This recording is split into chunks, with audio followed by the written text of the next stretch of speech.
Taliwaning natala nga pagsaka sa mga kaso sa COVID-19 sa Mandaue City, musugyot ang Emergency Operation Centers nga pahugtan pa ang mga lakang ipatuman aron makontrolar kini. Ang detalye pinagi sa live report ni Nico Serino.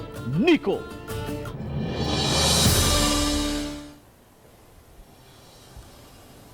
Yes, Bob, istrikto nga border control ang usa sa gisugyot sa EOC aron kapugngan kining padayon nga pagsaka sa mga kaso sa COVID-19 sa dakbayan. Kung average cases sa Mandaue City ang hisgutan, nasuta ang pagsaka niini karong bag-o. Gikan sa napo nga mapuno kada adlaw, misaka kini ngadto sa tag 15. Karong buwana, tag 18 gyud ka bag-ong kaso ang madugang adlaw-adlaw.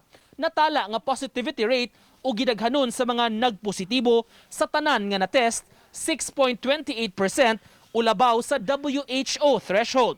Giklaro hinuon sa opisyal sa EOC nga hinay-hinay ang pagsaka karon itandi ni adtong Enero hangtod sa buwan sa Marso. Karon medyo kuan na siya kanang slow but it's increasing.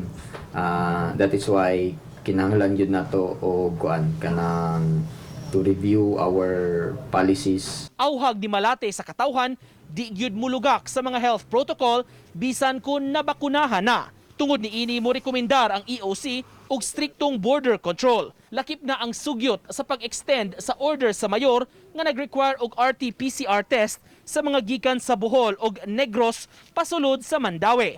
Ingon man ang sugyot nga i-require sa tanan nga musud sa syudad magpa-test daan. Kinahanglan na gyud tay mga immediate actions na buhaton para while nag-focus ta sa vaccination, ma-manage gihapon nato ang atong COVID cases. Kay lisod yun ining dunganon ni tanan. Suhestyon pahinuon kini ug tukiunon pa alang sa approval sa mayor ug kun mahimo i-uniform ang palisiya sa uban nga mga LGUs sa probinsya.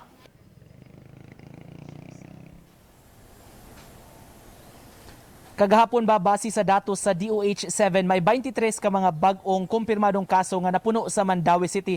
Tunay 340 ka-active cases sa dakbayan. Bob? Daghang salamat Nico Serino sa imong live report.